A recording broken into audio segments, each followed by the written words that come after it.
Yo, agents, what it is, what it looked like. This is Agent R, and we're just going to touch on a little bit of tomorrow and the latest update to Call of Duty. But DMZ is where we're going to land because I've been playing more of that as of late.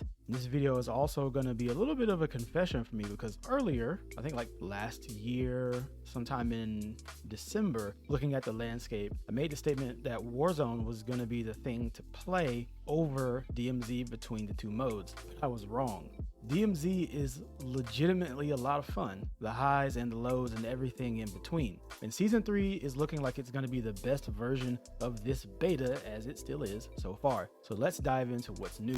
The first big change is the barter system. Now it says here that outside of important mission items, most of the collectible non-lethal items in DMZ will finally have some usefulness. Once the Season 3 update is live across every exclusion zone, all buy stations will now have a new option in addition to buying gear and weapons for cash bartering. So now they're introducing a recipe system. They'll give instructions so you get a component list, then you have to build new equipment that can be more useful given the current situation. In other words, bartering is where you exchange items lying around in-game for new ones like crafting. So now those light bulbs, electrical wires, and more will become far more important. And I think this is what we were more of expecting when we first heard of DMZ, and some of the stuff that we even saw in campaign missions where you get certain items, craft like a Molotov, things like that. So it's finally getting its PvP aspect. So it says at the start of Season 3, some bartering recipes will be available for most of the new plate carriers and backpacks, which we'll get into in a second. Kill streaks, self-revive kits, and keys. However, each exclusion zone has its own set of barter options across its buy stations. So it'll be different in Al Mazrah versus Ashka Island. It's gonna be really cool. So we have to see how that plays out because, you know, the island is really important for regains. There are dozens of item trade combinations that will launch with Season 3, meaning anyone can memorize the recipes, share them with their teammates, and search for specific items to load up on loot.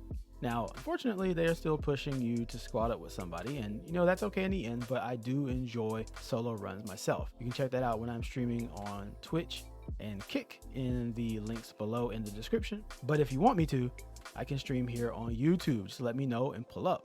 As we go forward, we're gonna get to the Workbench, the other new feature at buy stations found around them and not at them. For a nominal cash fee, the Workbench allows an operator to add attachments they've unlocked for any weapon platform onto a piece of contraband or an insured weapon, which is fantastic. Just keep in mind, again, it has to be something that you've unlocked prior to trying it out. It says you can also remove them piece by piece. Now, I'm not sure if that also applies to just yours or like when you come across another PvP operator's weapon, because they may have like a TAC 56 but a trash site, so you'd want to swap that out.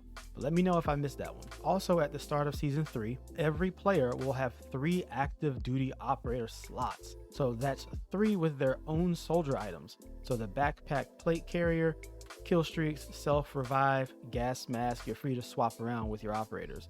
Moving forward, there's no need to worry too much about losing mission progress, which honestly is more than monumental. Just put an operator to the side, fulfill some other missions or regains, and pull them back out later. Before launching into a match, you can choose which one you want to bring into the DMZ. Whatever they bring back is not part of the global loadout.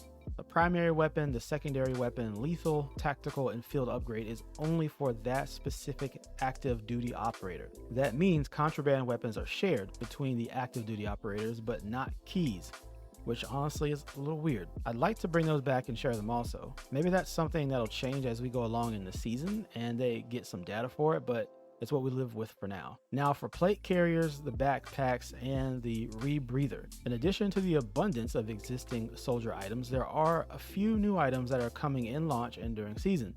2 new backpacks are the Secure and Scavenger backpacks. Secure backpacks, as the name suggests, secures items between runs. This means that certain weapons and items are secured in your inventory and don't convert to XP upon extracting. Plus, items in a secure backpack are kept if that operator is eliminated in an extraction zone. So we finally have a way to move throughout the game and not necessarily worry so much about losing the things that we gain along the way. It's one of the biggest game changers in DMZ. It can help supply runs and mission objectives, and both of them come from this same idea of persistence throughout the DMZ. And there is a barter recipe for it too. So it's not like we have to be concerned with not being able to find one per se, but we do need to keep in mind that this is going to make the buy stations even more hostile than they already are. As for scavenger backpacks, these take out that third weapon slot usually found in medium and large backpacks and add additional item slots. So this will be great for preparing for specific missions or just giving yourself more opportunity to reduce the cooldown time on your insured weapons by putting more self-revive kits in a dead drop. As for the new plate carriers, there's tempered, revive, comms, and stealth. And this is where it gets pretty wonky. Warzone had the tempered vest, but in case you're not aware of it, it's more efficient maximum protection, requiring only 2 plates versus the standard 3. The medic vest grants both faster revives on teammates as well as faster self-revives when using the self-revive kit. The comms vest is like a signal booster, and so it increases the duration of all UAVs, UAV towers, and any radios dropped by AI and make them function as advanced UAVs. It's nuts. And as a bonus, the vest also gives you an audio cue on any operator nearby. So it's like having high alert, but just in like an audio manner. So when you're doing solos, this could give you the information you need to survive that desperate situation. And then last, the stealth vest comes built in with Ghost. It keeps you off enemy radar, and I think it's the one I'll be going for ASAP along with a silencer. This is going to require players to rely on every tool available to know what's going on around them and afford far more engagement when moving around. For an honorable mention, armor satchels are coming back during the season. And here's an interesting one, the rebreather field upgrade, only seen before in the first raid. It allows the operator to breathe underwater for a longer period of time. You know when you just jumped into the water and enemies are staring at it, waiting for you to pop back up? Well, this might allow you to go further up or downstream and grab yourself a way of escape or a spot to retaliate. It has multiple uses before it expires, and it can even be swung as a two-handed melee weapon. And at the very least, if it's all used up, at least you can get yourself out of a jam by swinging it. Next is the skeleton key, which can unlock nearly any door in the DMZ. The only exception is getting the Building 21 access key. Although you can't earn that access, you can open every door that requires a key card or key in Building 21 and elsewhere.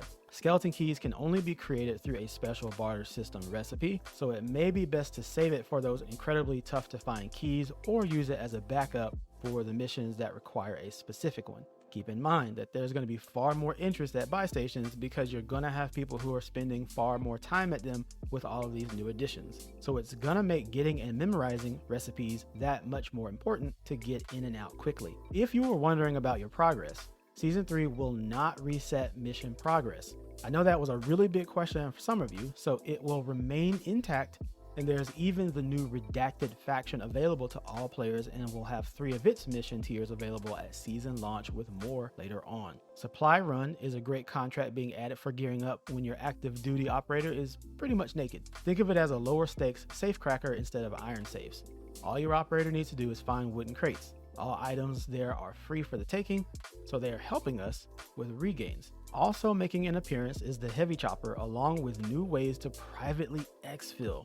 The heavy chopper is completely drained of fuel, so operators must find special fuel around the airport in order to get it in the sky. So be on the lookout at the airport because that is getting hotter as well. And if you were concerned about PvP, well, you're just gonna have to get good because it's only getting worse from here. Once topped off with its fuel, the heavy chopper can fly around all the map and even outside of the boundaries, which is how you'll exfil with it.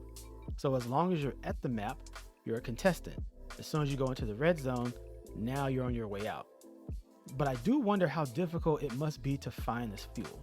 Maybe they kind of set it up dynamically and it changes around the airport instead of being in one spot all the time. Anyway, after getting out of bounds, a countdown will appear just like a normal exfil until you are ultimately given the same treatment as a standard one. The other new feature is a buy station item known as a private exfil. It's probably expensive. Once bought, an exfil will be available on an unused exfil site. On that match for the map, consider it an extra escape route if needed.